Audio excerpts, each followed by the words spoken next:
Hey there, friends. In this video, I'm going to show you how you can use inline bots to perform specific searches without having to leave your conversation. So I've got a message history open here with my other account, and I'm going to perform a quick command, a quick GIF command. So to use the bot, all I have to do is hit the @ key, which is Shift and 2, type in GIF, press space, and you can see it says search tenor for GIFs. So let's say I want to say something hello, click, and there we go.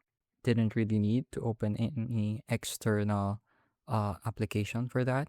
And this feature is really powerful, and there are other inline bots. For example, you have your wiki, which opens Wikipedia. So let's say blue cheese. I want to open a page about blue cheese. There we go. And then another useful one is at YouTube. And then let's say best laptops of 2025. So it performs the search for me. I'm going to click on the link that I'd like to send, and it automatically sends it.